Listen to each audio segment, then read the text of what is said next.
ورحمۃ اللہ وبرکاتہ نحمده ونصلي على رسوله الكريم اما بعد اعوذ باللہ من الشیطان الرجیم بسم اللہ الرحمن الرحیم واعتصموا بحبل اللہ جميعا ولا تفرقوا صدق اللہ العظیم وصدق رسوله النبی الامین الکریم ونحن على ذلك لمن الشاہدین والشاکرین والحمد للہ رب العالمین۔ آئیے سب سے پہلے ہم سب مل کر بارگاہ رسالت مآب میں درود شریف کا نذرانہ پیش کر لیں۔ اللہم صلی علی سیدنا مولانا محمد وعلی آل سیدنا محمد وبارک وسلم صلاۃ و سلام علیک یا رسول اللہ یا حبیب اللہ یا حبیب اللہ۔ کافی وقت سے آپ یہاں بیٹھے ہوئے ہیں اور آل انڈیا علماء مشائخ بورڈ کا جو مقصد تھا یہ میٹنگ کا، اس کے تعلق سے ذمہ دار آپ کے درمیان آئے اور اپنے اپنے خیالات کا اظہار کیا۔ نوجوان عالم دین، کیا نام تھا؟ مفتی ظریف صاحب، مولانا سالک مصباحی صاحب، عالی جناب ہائی کورٹ کے ایڈوکیٹ، پوری ایڈوکیٹ برادری کی نمائندگی کرتے ہوئے ہمارے درمیان آئے۔ انہوں نے اپنے خیال کا اظہار کیا۔ صحافت کی دنیا کی نمائندگی کرتے ہوئے ہمارے درمیان اس صوبے کے واحد اردو پیپر کی مدیر اعلیٰ وہ ہمارے درمیان تشریف لائے اور اپنے خیال کا اظہار کیا۔ بہت سے لوگ رہ گئے۔ سید عالمگیر اشرف صاحب نے ایک پہلو پر روشنی ڈالی جس سے آپ سب مجھے لگ رہا تھا کہ متفق ہیں۔ یہ سچ ہے کہ ہم آج جس جماعت سے تعلق رکھتے ہیں، ہماری پرابلم، ہماری کمی ہر طرف سے چیخ چیخ کر کہہ رہی ہے کہ یہاں سے پہلے، یہاں سے پہلے، یہاں سے پہلے۔ وجوہات پر روشنی ڈالتے جائیں گے تو سبھی اپنی اپنی سمجھ کے مطابق، کیونکہ جب بھی کوئی کمزوری کسی کے ساتھ ہوتی ہے تو اس کی وجوہات بہت ہوتی ہیں۔ انسان ایک بار بھی کمزور نہیں ہوتا، وجوہات ملتی چلی جاتی اور انسان کمزور ہوتا چلا جاتا ہے۔ اسی طرح سے ایک جماعت کے ساتھ بھی ہوتا ہے۔ مسئلہ یہ ہے کہ اب ہم اسے دور کیسے کریں۔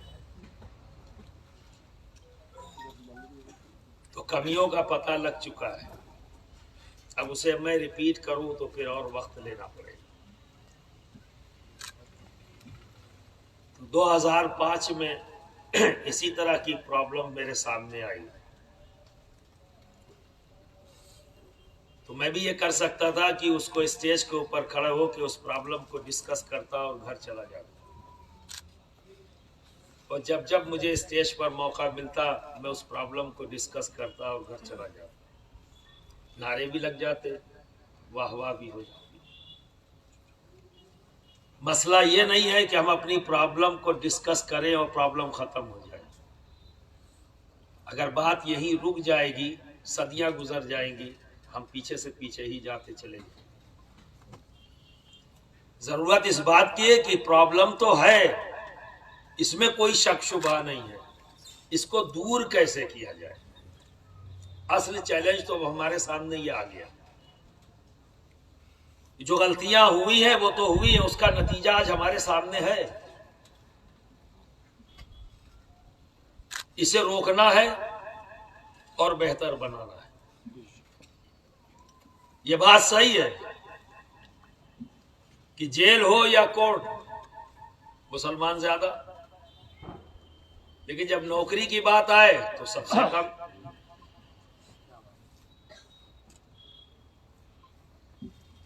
لٹریسی اور الٹریسی کا ریٹ اگر نکالا جائے، تعلیم یافتہ اور غیر تعلیم یافتہ، تو یہاں ہماری تعداد زیادہ ہے، ہم الٹریٹ زیادہ ہیں پوری ہندوستان کے اندر، جہاں کہیں بھی چلے جائیں۔ یہ بھی صحیح ہے کہ آج ہماری مسجدوں میں جو نمائندگی ہو رہی ہے یہ اپنی جگہ صحیح بات ہے کہ ٹوپی داڑھی اور امام کا ٹائٹل، لیکن یہ تو نہیں پتا ہے کہ ان کی علمی استعداد کیا ہے۔ لیکن ہم نے جو نظریہ قائم کیا ہے انہیں عالم سمجھ کر، لیکن واقعی عالم ہیں، چند کتابوں کو رٹ لینا یہ تو علامتی ہو گیا۔ اور میرے نزدیک عالم وہ ہے جو اپنے علم سے اپنی ذات کو پہلے فائدہ پہنچائے۔ جو علم خود کی ذات کو فائدہ نہ پہنچا سکے، پھر اس کے علم سے قوم و ملت کو کیا فائدہ پہنچے؟ تو یہاں پہ مارکیٹنگ شروع ہو گئی۔ 4 سوال کے جواب نہیں دے سکتے اس لیے غصہ آ رہا ہے۔ اب بہتر طریقہ تو یہی ہے غصے میں جھڑک دو، آدمی چلا جائے، سوال نہیں کرے گا۔ اور آج کے دور میں سمجھنا مشکل ہے کیا؟ آج ایک حکومت سوال سے گھبرا رہی ہے کیونکہ اس کے پاس جواب نہیں ہے، اور جواب نہیں ہے تو اس لیے اوپر لگ جاتا ہے کہ اب اور کیا کر سکتے ہیں؟ جواب ہوگا تو جواب دیں گے نا، جواب جب نہیں ہے تو پھر ہوگا کیا؟ ظلم ہوگا۔ تو یہ آپ کو سوچنا ہے، یہ آپ کو سوچنا ہے کہ اگر آپ کی عوام آپ سے سوال کر رہی ہے، آپ جھلا رہے ہیں، آپ کو غصہ آ رہا ہے، تو یہ کچھ اور نہیں ہے، ظلم ہو رہا ہے۔ تو جب ذمہ دار ظلم کرنا شروع کر دیں گے تو عوام کہاں جائے گی؟ تجھے جہاں کہیں بھی ذرا سی بھی محبت ملے گی، جس کی طرف اشارہ عالمگیر میاں صاحب نے کر دیا کہ سنی ہے، عقیدہ صحیح ہے، سب کچھ صحیح ہے، پر وہ کہیں اور نظر آ رہے ہیں، کیونکہ آپ نے جھڑک دیا، کسی نے محبت کر لی، تو محبت کی بنیاد پر کھڑے ہیں، عقیدے کی بنیاد پر نہیں۔ یہ ممکن ہے۔ تو ہمارے درمیان رسمی تعلق، ایک انسان کا انسان سے جو تعلق ہے وہ تو موجود ہے۔ ہم کسی غیر مسلم سے محبت کرتے ہیں تو کیا اس شرط پر کہ ہم اپنے عقیدے کو چھوڑ کر تم سے محبت کریں؟ یہ کنڈیشن ہے کیا؟ کیا کسی غیر مسلم سے دوستی اس شرط پر کی جا سکتی ہے کہ عقیدے کو چھوڑو، مذہب چھوڑو تو دوستی ہو سکتی؟ دوستی تو ہو سکتی، اور ہمیں قرآن نے فارمولہ دیا ہے نا، لکم دینکم ولی دین۔ اس کا استعمال کب ہوگا؟ یہ بھی تو ہمارے پاس ہے۔ ہمارا عقیدہ، ہمارا یقین، ہمارا ایمان ہمارے ساتھ ہے، پر دنیا کے اندر ہم جن کے درمیان رہ رہے ان کے ساتھ معاملات کیسے کریں گے؟ یہ 40 سالہ زندگی جو نبی کی ہے، اس سیرت کو پڑھ لیجئے، آپ کو پوری طرح سے اندازہ لگ جائے گا کہ جب ہمارے ساتھ دیگر قوم، دیگر مذاہب کے لوگ رہ رہے ہوں تو ہمیں کس طرح سے رہنا ہے۔ ہمارے نبی نے ہمیں بتا دیا، وہ 40 سالہ زندگی جس میں نبی اعلان نبوت بھی نہیں کیا، تو جب بھی اعلان ہوا ہی نہیں ہے تو کلمہ گو کہاں تھے؟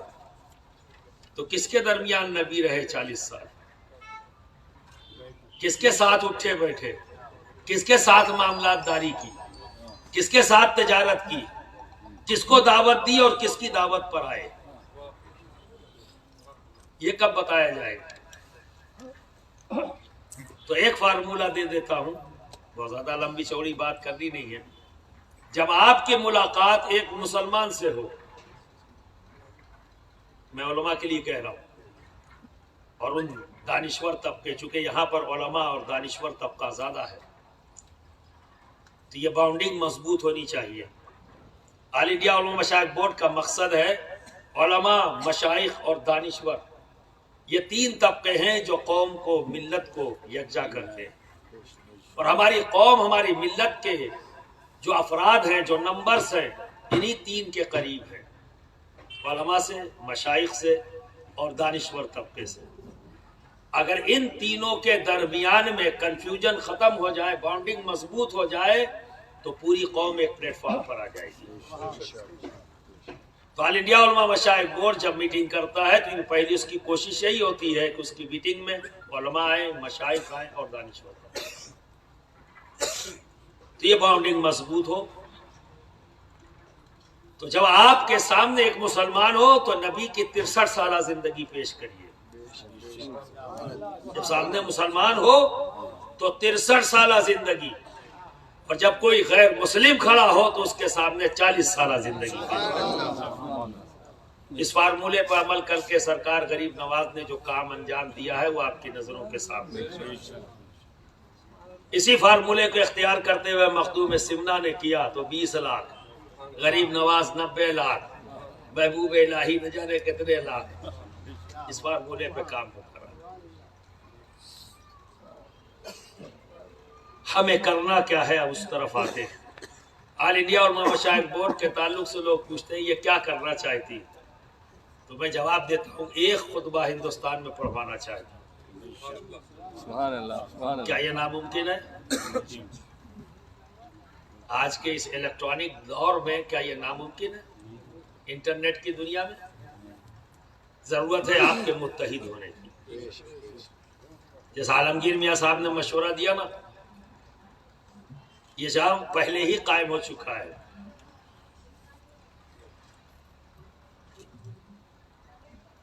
امام ایسوسی ایشن کا قیام سسٹر آرگنائزیشن آل انڈیا علماء مشائخ بورڈ کی بنائی جا چکی ہے. امام ایسوسی ایشن یعنی جہاں کہیں بھی آل انڈیا علماء مشائخ بورڈ کی یونٹ ہو، اس کی ایک سسٹر کنسرن ہوگی جو ائمہ کی، ائمہ مساجد ایسوسی ایشن کے نام سے سارے ائمہ اس میں یونائٹ ہو جائے. کوئی مشکل نہیں ہے، اور اس میں زیادہ کام ہوگا. جیسا ہمارے ہائی کورٹ کے ایڈوکیٹ صاحب نے کہا، بالکل صحیح کہا. میں تھوڑا سا اور بڑھا دوں، اسی مسجد ہی میں نہیں، جلسے کے اسٹیج پہ بھی یہ ہو رہا. ہم وہ بولتے ہیں جو ہمیں بولنا ہے، ہم وہ نہیں بولتے جو آپ کی ضرورت ہے.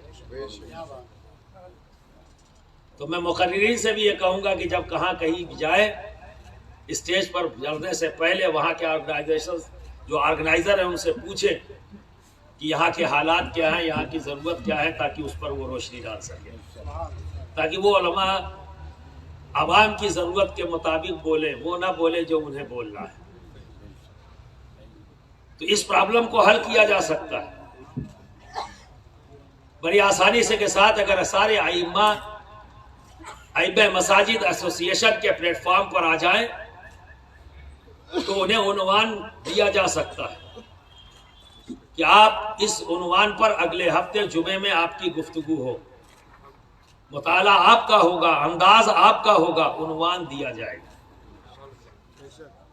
اور اس کے ساتھ تھوڑی سی بریفنگ بھی بھیجی جا سکتی ہے کہ یہ معاملات ہوئے ہیں جس پر آپ کو روشنی ڈالنی ہے. اور خطبے کا مطلب بھی یہی تھا، جسے آج ہم نے صرف ثواب کی حد تک رکھا ہے.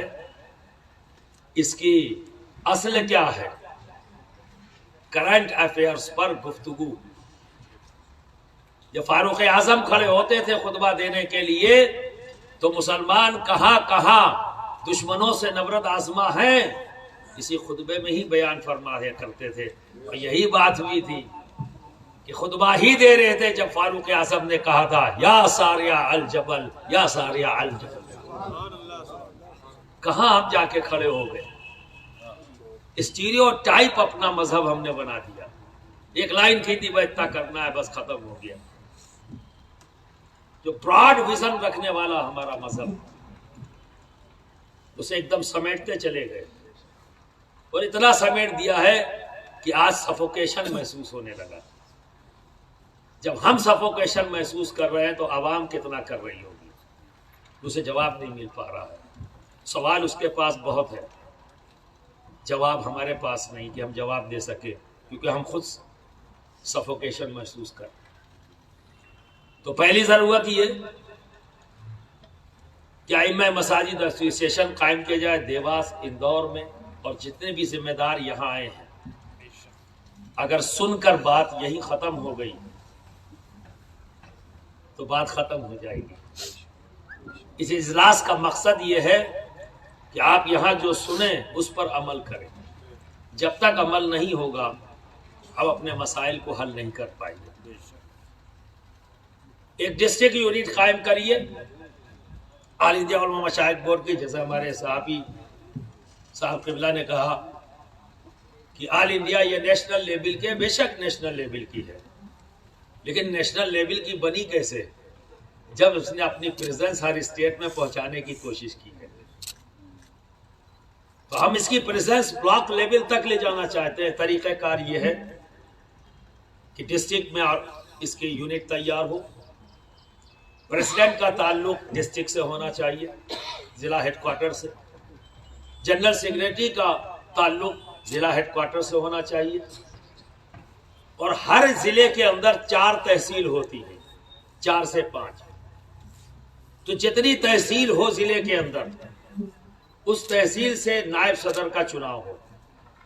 نائب صدر جو بنایا جائے وہ تحصیل سے چنا جائے، اور پھر اس نائب صدر کو یہ ذمہ داری دی جائے کہ وہ جا کر تحصیل میں یونٹ کھڑی کرے، اور جب تحصیل کی یونٹ بنے گی تو وہاں بھی یہی انداز رکھا جائے گا کہ تحصیل ہیڈ کوارٹر کا پریزیڈنٹ ہونا چاہیے، تحصیل ہیڈ کوارٹر کا جنرل سیکریٹری ہونا چاہیے، اور ہر تحصیل جو ہے وہ 2 یا 3 بلاک پر بنتی ہے، تو وائس پریزیڈنٹ جو ہے وہ بلاک لیول سے آنا چاہیے، اس کا تعلق بلاک سے ہونا چاہیے، اور پھر اسے ذمہ داری دی جائے کہ وہ بلاک پر بنائے، اور جب وہ بلاک کی تیار کرنا چاہے تو پھر اس بلاک کے اندر جو بڑا گاؤں ہو مسلمان کا، وہاں سے نائب صدر چنے جائے، جو بھی بڑے گاؤں ہوں ان کو نمائندگی دی جائے، تاکہ وہ وہاں ایک گاؤں کے لیول پر یونٹ تیار کر سکے، اور سالانہ اجلاس ہونا چاہیے۔ پھر اب آپ اندازہ لگائیں، یونائٹ ہونا ہے، ہم کو ایک پلیٹ فارم پر آنا ہے اور جاننا ہے کہ ہم ہیں کتنے، الگ الگ میسج پہنچا کر ایک بار میں بھی میسج پہنچانے کا موقع ہمیں فراہم کرنا ہے۔ اس طریقے سے ہوگا۔ جب ہم بلاک لیول تک پہنچ جائیں گے، یعنی ہم گاؤں گاؤں تک پہنچ گئے، اب بلاک لیول کا ایک اجلاس ہوگا سال میں آل انڈیا علماء مشاہد بورڈ کے بینر پر، تو اگر 2 مان لیں اور ایک ڈسٹرکٹ کا 4 ہم تحصیل مان لیں، تو 4 تحصیل کے بلاک کتنے ہوئے؟ 8۔ تو 8 اجلاس ہو گئے سال میں بلاک کے۔ اب جہاں سے شروع ہوگا اگلے بلاک کا اعلان وہی ہو جائے گا، اے ایم بی کا اگلا اجلاس فلاں بلاک میں ہو رہا ہے، اے ایم بی کا اگلا اجلاس فلاں بلاک میں ہو رہا ہے۔ 8 اجلاس کے بعد جو 8واں اجلاس ہوا وہاں اعلان ہو گیا کہ اب تحصیل میں ہوگا، تو 4 اجلاس ہو گئے، تحصیل میں کتنے ہو گئے؟ 12۔ اور جب 12واں اجلاس ہوا تو ہر جگہ یہ ہم رپورٹ دیتے چلے جا رہے ہیں کہ فلاں تاریخ کو ڈسٹرکٹ میں ہوگا، ضلع پر ہوگا، اور جب ضلع پر ہوگا تو آپ اندازہ لگا لیجئے کہ ہماری جو قوت ہے، جو ہمارا جو بکھرا ہوا ہے، وہ گلدستہ انشاءاللہ ڈسٹرکٹ میں نظر آئے گا، اور وہ گلدستہ لاکھوں پھولوں کا ہوگا، وہ لاکھ تک پہنچے گا۔ وہاں سے پھر میسج دیا جائے گا تو ایک بارگی پوری قوم کو، اس ضلع کے ایک ایک مسلمان کو وہ چیز پہنچ جائے گی۔ یہ یونٹ کا ہوگا، کریں گے؟ اگر جا کر سو گئے تو کام نہیں بنے گا۔ اب آئیے دوسری چیز، بہت اچھا لگا ہم کو آپ نے اپنا وقت نکالا، بہت سخت ضرورت ہے موجودہ حالات، تو میں چاہوں گا کہ ہمارے محترم ایڈوکیٹ صاحب AIMB کی ایک لیگل ٹیم تیار کریں جس میں ڈسٹرکٹ سے لے کر اپنی سرپرستی ہی میں صحیح ایک لیگل ٹیم جو دیواس ہے، اندور ہے، اور جہاں کہیں بھی ضلع لیول پر ایک ٹیم ہونی چاہیے. بہت سے ایسے مسائل ہو رہے ہیں جہاں لیگل ضرورت پڑتی ہے. آج بہت آسان ہو گیا ہے کہ جب کوئی نہ ملے تو ہم تو فری فنڈ میں آئی ہیں، نام ڈال دو اور اندر کر دو. کوئی دیکھنے والا نہیں ہے، کوئی قانونی مدد کرنے والا نہیں. تو ایک ٹیم ہماری ہونی چاہیے جو ہر ضلع کے اندر اگر اس طرح کے کوئی معاملات ہیں تو وہ ٹیم نکلے، تحقیق کرے. اگر مجرم ہے تو چھوڑ دیجئے، انوسینٹ ہے تو پھر ہمارا دین ہم کو اس کی اجازت دیتا ہے کہ ہر مظلوم کا ہم ساتھ دیں، کیونکہ جواب دینے کی ذمہ داری ہماری ہے. جو لوگ ہمارے نبی کے بارے میں نہیں جانتے ہیں انہیں بہت آسانی سے ورگلایا جا سکتا ہے اور کچھ بھی بلوایا جا سکتا ہے. اور یہ کوئی نئی بات نہیں ہے.